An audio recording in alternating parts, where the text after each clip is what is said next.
दीपाली, आज किती उशीर केलास? आम्ही केव्हाची वाट पाहतोय. मी म्हणालो, अरे प्रथमेश, आज अमावास्या नाही का रे? उशीर तर होणारच. आपल्या भित्र्या भागोबाई देवाकडे साकडं घालून आल्या असतील.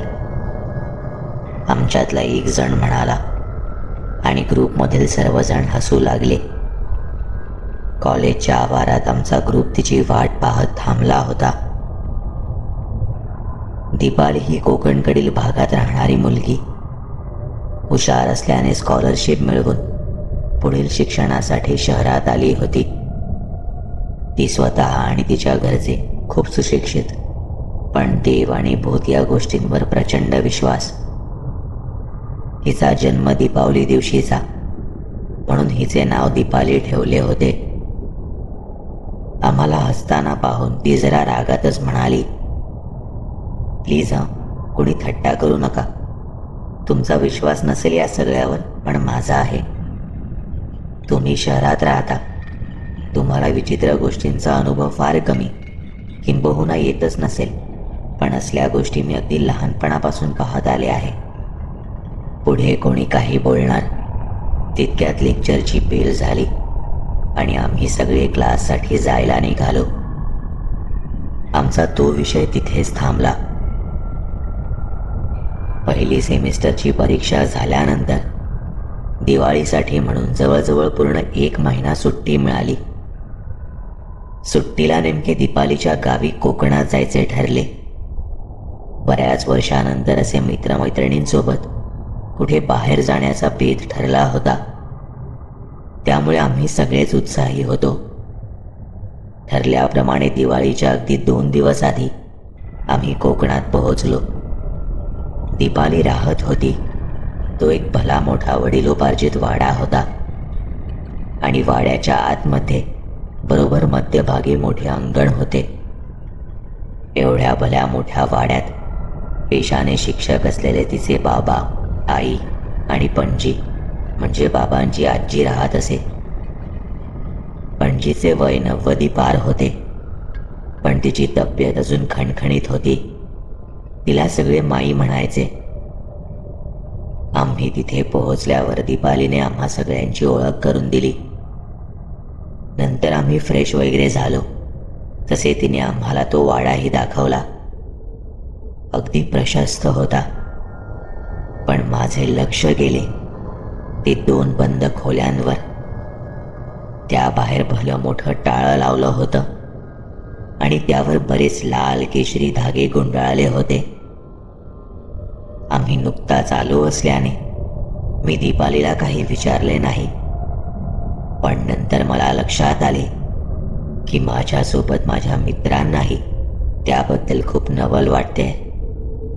त्या बंद दरवाजाकडे पाहून आमची झालेली नजरानजर हे ओळखण्यासाठी पुरेशी होती. तरीही त्याबद्दल आमच्यापैकी तिला कोणीही विचारले नाही. दिवाळीचे ते 4-5 दिवस अगदी छान गेले. मी अशी दिवाळी याआधी कधीच साजरी केली नव्हती. त्याच काही दिवसात सर्व गावही फिरून झाले. शेवटचे आणखी काही दिवस मुक्काम राहिला होता आमचा तिथे. एके रात्री जेवण करून सर्वजण अंगणात गप्पा मारत बसलो होतो. सहज म्हणून दीपाली आम्हाला तिच्या कुटुंबाचे फोटो दाखवत होती. तसे फोटो साधेच होते, पण काही फोटो पाहत असताना मला एक विचित्र गोष्ट जाणवली. त्यात एका व्यक्तीने असे फोटो काढले होते की तो कोणासोबत तरी बसला आहे. म्हणजे फोटोत 2 खुर्च्या आहेत. एकावर तो बसलाय आणि दुसरी खुर्ची रिकामी आहे. एखादा असा फोटो असता तर त्यात काही विशेष वाटले नसते, पण पुढील अनेक फोटोत त्या व्यक्ती शेजारील जागा रिकामीच होती आणि अनेक फोटोंमध्ये तो व्यक्ती एकटाच होता, पण त्याचे हावभाव मात्र शेजारी कुणीतरी आहे असे जाणवून देत होते. हे आम्हाला फार खटकलं. आमच्यापैकी कोणीतरी बोलले सुद्धा की हे फोटो असे काय आहेत, कोण आहे हा माणूस? शेवटी मी न राहून माईला म्हणजे पणजीला विचारले. तेव्हा ती आम्हाला सांगू लागली, हा व्यंकटेश आहे, माझा नातू, दीपालीचा काका. साधारणपणे 20 वर्ष झाली. माझा व्यंकटेश मोठा राजबिंडा माणूस, देखणा, पिळदार शरीरयष्टी, गोरा गोमटा, ऐन 25शीतला आणि स्वभाव अगदी सोन्यासारखा. एका 3ही सांजेला गावात कोणीतरी मयत झालं. दीपालीच्या वडिलांना त्या काळी शाळेत उशिरापर्यंत थांबावं लागत असे आणि आजोबा शेतात गेलेले. त्यामुळे मैताला पोहोचवायला व्यंकटेशला जाणं भागच होतं. त्याप्रमाणे तो मैताला गेला, पण परत यायला त्याला बराच उशीर झाला. तेव्हा 12-1 वाजले असावेत. घरी आला, आंघोळ केली आणि कोणाला काहीच न बोलता झोपून गेला. आम्हाला वाटलं उशीर झालाय, दमून आलाय, म्हणून काही बोलला नसेल.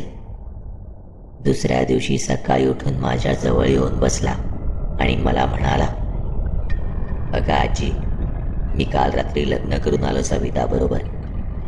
ती खूप सुंदर आहे. आज मी तिला घेऊन येणार आहे. त्याचे असे बोलणे ऐकून मला वाटले तो माझी थट्टा करीत असावा, पण नंतर त्याच्या आईला म्हणजे दीपालीच्या आजीला बोलवूनही हेच सांगितले. आता मात्र आमची काळजी वाढली. मला त्याच काळात काही वर्षांपूर्वी घडलेली गोष्ट आठवली. सविता नावाची एक सुंदर मुलगी होती. एखाद्या राज्याच्या राणीलाही लाजवेल असे सौंदर्य होते तिचे. तिचे लग्न गावातल्या मोठ्या घराण्यातील मुलाशी ठरलं होतं. लग्न समारंभ गावातच होता. गावाच्या पुलावर येताच नवरी मुलगी असलेल्या गाडीचा जोरदार अपघात झाला आणि त्यात सविता जागीच ठार झाली. आणि आज इतक्या वर्षानंतर व्यंकटेशच्या बोलण्यात तिचे नाव निघाले. आम्ही खरंच पूर्णपणे हादरलो होतो. गावाच्या देवीकडे जाऊन तिथल्या पुजाऱ्यांना हा प्रकार सांगितला. तसे ते आमच्या बरोबर घरी आले. त्याचवेळी व्यंकटेशही आला. घरात शिरल्या शिरल्या म्हणाला, आई सविता आली आहे, तिचे स्वागत करा. त्यावर गुरुजी त्याच्या नकळत म्हणाले, आता सध्या तरी त्याच्या म्हणण्याप्रमाणे वागा. पण पोरांनो, त्याचे हे रोजच झालं. तो तिला गजरा आणायचा, कधी साडी आणायचा, कधी कधी तर दागिने सुद्धा. बऱ्याचदा तो एकटाच बडबडत बसायचा, हसत बसायचा. कधी फोटो काढायचा म्हटला की फोटोत सुद्धा ती त्याच्या बाजूला उभी आहे असेच भासवायचा, म्हणून हे फोटो असे आहेत. हे सांगताना तिच्या डोळ्यात पाणी आलं होतं, पण तरीही ती पुढे सांगू लागली. आम्ही वेगवेगळे उपाय केले, पण त्याला सविताने पूर्ण वश केलं होतं. थोड्याच दिवसात त्या आतल्या खोलीत त्याने गळफास घेऊन स्वतःला संपवले.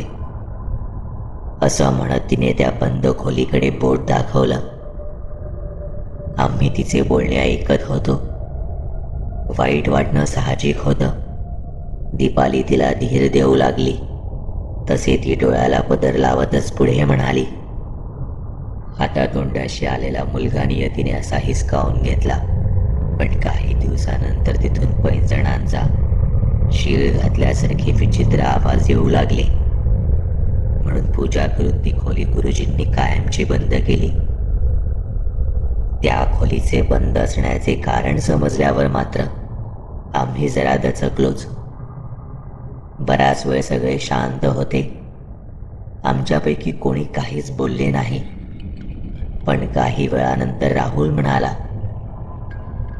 पण माई, सविता त्यालाच कशी दिसली असेल ग? इतरही माणसे गेली असतील ना मैताला पोहोचवायला? त्यावर ती म्हणाली, अरे हो रे बाबा, पण माझ्या व्यंकटेशच्या डाव्या डोळ्यात काळा तीळ होता ना, आणि ज्यांच्या डोळ्यात काळा तीळ असतो त्यांना म्हणे भूतं दिसतात. म्हणूनच सविता फक्त त्याला दिसली. तो तिच्यावर भाळाला आणि संपला. अचानक सगळे माझ्याकडे पाहून हसू लागले, माझी थट्टा करू लागले. कारण माझ्या डोळ्यात तीळ आहे. माझी मात्र भीतीने गाळण उडाली होती. त्या रात्री काही केल्या मला झोपच येत नव्हती. फोटोमध्ये पाहिलेल्या दीपालीच्या काकांचा चेहरा माझ्या डोळ्यांसमोरून जातच नव्हता. एका कुशीवरून दुसऱ्या कुशीवर माझी चलबिचल सुरू होती. शेवटी मी उठून बसलो आणि पाहिले तर सगळे गाढ झोपले होते. तितक्यात हळूहळू मला आवाज ऐकू आला, मोहक हसण्याचा. तो आवाज हळूहळू स्पष्ट होत माझ्या जवळ आला, अगदी जवळ. एका क्षणी स्पष्ट जाणवले की माझ्या शेजारीच बसून कोणीतरी हसते. मी पटकन झोपून पांघरून अंगाला गुंडाळून डोळे घट्ट मिटून घेतले. त्यानंतर मी केव्हा झोपी गेलो ते मला कळलेच नाही. दुसऱ्या दिवशी मी कोणालाही रात्रीचा प्रकार कळू दिला नाही. नाहीतर भित्रा घाबरा म्हणून नको नको ते चिडवून माझी खिल्ली उडवली असती. त्या दुपारी सगळे रात्रीच्याच विषयावर गप्पा मारत बसले होते. एवढ्यात दीपाली धावत आली आणि म्हणाली, अरे शेजारील वस्तीत एका व्यक्तीला देवाज्ञा झाली. त्यावर रश्मी म्हणाली, मग त्यात काय एवढं? जन्माला येतो तू एक ना दिवस जातो असं तूच तर म्हणतेस. अगं मान्य आहे, पण आमच्या इथे नेहमी घडतं. दरवर्षी हे दिवाळीचे 4-5 दिवस झाले की गावात कोणाला तरी सुतक लागतं. आणि तो गेलेला व्यक्ती फक्त 28 वर्षांचा होता म्हणे. मुंबईला IT क्षेत्रात काम करणारा. सुट्टीला म्हणून आला होता तो. तिचे बोलणे ऐकून आम्ही सगळे शांत झालो. पण त्या शांततेचा भंग करत राहुल म्हणाला, मग काय बोलतोस? मान्य आहे तुला प्रथमेश? मी जरा गोंधळलो. राहुलचे बोलणे मला खरंच कळले नाही. काय काय मान्य आहे? त्या मेलेल्या माणसाच्या मयताला तू एकट्याने जाऊन यायचंस? नाही, नको. सगळे एका सुरातच म्हणाले. पण राहुल काही ऐकणाऱ्यातला नव्हता. अरे स्मशानात तर जायचंय आणि गावातले इतर लोक असणारच आहेत की. आताचे फक्त 5 वाजतायत. याने जायचं आणि प्रेताला अग्नी दिला की परत यायचं. आता अशा वेळी नाही म्हणालो तर पुढे आयुष्यभर भित्रा म्हणून शिक्काच लागेल. असा विचार करून मी ठीक आहे म्हणत ते चॅलेंज स्वीकारलं. साधारण 6च्या दरम्यान अंत्ययात्रा निघाली. माझ्यासाठी सगळेच अनोळखी होते. तरीही मी गावकऱ्यांबरोबर चालू लागलो. थोडी भीती वाटत असल्या कारणाने मी जरा मागेच होतो. आम्ही गावापासून थोडे दूर आलो तसे मला मागून एक हाक ऐकू आली, प्रथमेश. मी झटकन थांबलो कारण मला आवाज ओळखीचा वाटला. मी मागे वळून पाहणार तितक्यात मला पुन्हा माझ्या नावाने हाक ऐकू आली. रस्त्याकडेला असलेल्या झाडी मागून कोणीतरी मला आवाज देत होतं. मला वाटले माझेच मित्र लपून मला घाबरवायचा प्रयत्न करतायत. म्हणून मी त्या झाडामागे येऊन पाहिले तर तिथे कोणीच नव्हते. तसे मी पाहायला म्हणून थोडे अजून आत गेलो, पण आतला भाग अगदी निर्मनुष्य होता. मी झटकन मागे वळून चालू लागलो आणि परत फिरून त्याच झाडापाशी आलो. पण मला आता त्या रस्त्यावर कोणीच दिसत नव्हते. कदाचित अंत्ययात्रा खूप पुढे निघून गेली असेल असा विचार करून मी आपला निमूटपणे चालू लागलो. पण साधारण 10 मिनिटं चालून झाल्यावर परत फिरून त्याच झाडापाशी आलो. मला जाणवले की मी रस्ता चुकलोय. हळूहळू अंधार पडायला सुरुवात झाली होती. मी फ्लॅशसाठी मोबाईल बाहेर काढायला खिशात हात घातला. तितक्याच समोरून वेगाने कोणीतरी पळत गेले.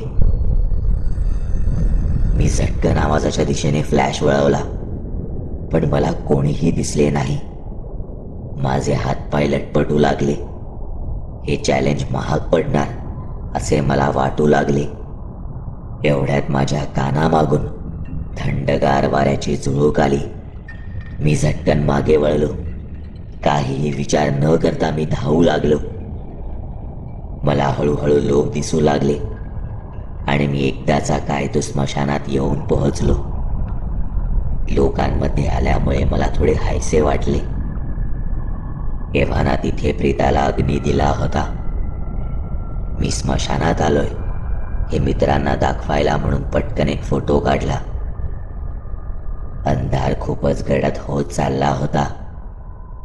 त्यात मगाशी घडलेल्या प्रसंगामुळे एकटे परत जाण्याची भीती वाटत होती. म्हणून मी गावकऱ्यांबरोबर परत जायचे ठरवले. बऱ्याच वेळानंतर मला एक गोष्ट जाणवली की तिथे असणारी लोक कोणीच कोणाशी बोलत नाहीयेत. सगळे एकटक फक्त त्या चितेकडे पाहत आहेत. म्हणून मीही तिथे पाहू लागलो. एवढ्यात गाडीचा आवाज झाला. गाडीतून एक सुंदर 25शीतली एक तरुणी उतरली. तिने गुलाबी रंगाची साडी नेसली होती. हातात बांगड्या आणि अंगावर भरपूर दागिने चढवले होते. खूप सुंदर दिसत होती ती. मला जरा आश्चर्यच वाटले, कारण शक्यतो स्त्रिया स्मशानात कधी येत नाहीत आणि त्यात आता रात्र झाली आहे. मी तिच्याचकडे पाहत होतो. ती चालत त्या पेटत्या चितेजवळ गेली आणि पुढचा प्रसंग मी डोळे विस्फारून पाहतच राहिलो. तिने अक्षरशः जळत्या चितेत हात घातला आणि मेलेल्या माणसाच्या आत्म्याला बाहेर काढले आणि अतिशय मोठ्याने हसू लागली. मी घाबरून माझ्या आजूबाजूला असणाऱ्या इतर लोकांना पाहू लागलो. तिथे जमलेले सगळे लोक मोठ्याने हसत माझ्या भोवती जमा होऊ लागले. ते गावकरी नव्हतेच मुळे. मी इतका घाबरलो होतो की तिथेच माझी शुद्ध हरपली. पहाटे मी शुद्धीवर आलो. डोळे उघडले तेव्हा मी दीपालीच्या घरी होतो. माझे सगळे मित्र माझ्याजवळ बसले होते. मी शुद्धीत येण्याची वाट पाहत होते. नंतर मला कळले की रात्री स्मशानातून सर्व लोक घरी परत आले, तरीही मी आलो नव्हतो. मित्रांनी गावकऱ्यांना आमच्या चॅलेंजबद्दल सांगितले. तसे सगळ्यांनी शोधाशोध सुरू केली. तेव्हा मी बेशुद्ध अवस्थेत त्यांना स्मशानात सापडलो. मी हिम्मत करून सर्वांना माझ्या बाबतीत घडलेला प्रकार सांगितला. माई माझ्या जवळच बसल्या होत्या. माझे बोलणे ऐकून फक्त एकच वाक्य म्हणाल्या, सविता. सविताच होती ती. दुसऱ्याच दिवशी आम्हाला शहरात पाठवण्याची व्यवस्था केली गेली. आमची गाडी पुलावरून बाहेर पडत असतानाच माझ्या कानावर पुन्हा तोच आवाज पडला, हो, मीच होते ती, सविता.